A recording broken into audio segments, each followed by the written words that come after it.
പുച്ഛവും ധാർഷ്ട്യവും കലർന്ന പെരുമാറ്റം വെറുപ്പുണ്ടാക്കി. കെ ശൈലജയെ മാറ്റിയതും മട്ടന്നൂരിൽ തിരിച്ചടിച്ചു. തെരഞ്ഞെടുപ്പിൽ ഇടതുപക്ഷത്തിന് വീഴ്ചയുണ്ടായതിന്റെ പേരിൽ ജില്ലാ കമ്മിറ്റികളിലും ഏരിയ കമ്മിറ്റികളിലും മുഖ്യമന്ത്രി പിണറായി വിജയനെതിരെ രൂക്ഷ വിമർശനം തുടരുന്നു. സംസ്ഥാന സെക്രട്ടറിയുടെയും മുഖ്യമന്ത്രിയുടെയും മറ്റുള്ളവരോടുള്ള പുച്ഛവും ധാർഷ്ട്യവുമാണ് തിരിച്ചടിയുണ്ടാക്കിയതെന്ന വിമർശനം കണ്ണൂർ മട്ടന്നൂർ ഏരിയ കമ്മിറ്റി യോഗത്തിലും ഉണ്ടായി. മുൻ MLA കെ ശൈലജയെ സ്ഥാനാർത്ഥിത്വത്തിൽ നിന്ന് മാറ്റിയത് ക്ഷീണം ചെയ്തെന്ന് മട്ടന്നൂർ ഏരിയ കമ്മിറ്റിയിൽ വിമർശനം. സംസ്ഥാന സെക്രട്ടറി MV ഗോവിന്ദന്റെ പുച്ഛം കലർന്ന പെരുമാറ്റം തിരിച്ചടിച്ചതായി കമ്മിറ്റിയിൽ വിമർശനമുയർന്നു.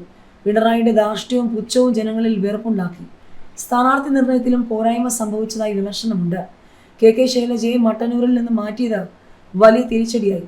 പല മണ്ഡലങ്ങളിലും സ്ഥാനാർത്ഥികളെ നിശ്ചയിച്ചത് ശരിയായ രീതിയിലല്ലെന്നും ഇക്കാര്യത്തിൽ കീഴ് ഘടകങ്ങളുടെ അഭിപ്രായം പരിഗണിച്ചില്ലെന്നും അംഗങ്ങൾ പറഞ്ഞു.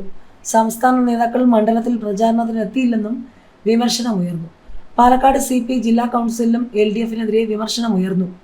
UDF ട്രെൻഡ് അനുസരിച്ച് പ്രചാരണം നടത്തിയെന്നും LDF പിണറായി വിജയനിൽ മാത്രം ഒതുങ്ങിയെന്നുമാണ് വിമർശനം. ഇടതുപക്ഷത്തിന്റെ കരുത്തായ ദളിത് പിന്നോക്ക വിഭാഗങ്ങൾ LDFനോടകന്നു. 64 ദളിത് സംഘടനകൾ LDFനെതിരെ തെരഞ്ഞെടുപ്പിൽ പ്രവർത്തിച്ചു. ഇടത് രാഷ്ട്രീയം പറയുന്നതിലെ വീഴ്ചകൾ സർവ്വമേഖലയിലും LDFനെ ബാധിച്ചു. CPM പലയിടത്തും CPIയെ മാറ്റി നിർത്തി. പാലക്കാട് മണ്ഡലത്തിലെ പഞ്ചായത്ത് തല കൺവെൻഷനുകളിൽ പോലും CPI ഭാരവാഹികളെ പങ്കെടുപ്പിച്ചില്ല. ജില്ലാ കൗൺസിലിൽ വിമർശനമുയർന്നു. P. സന്തോഷ് കുമാർ MP പങ്കെടുത്ത ജില്ലാ കൗൺസിൽ യോഗത്തിലാണ് വിമർശനം.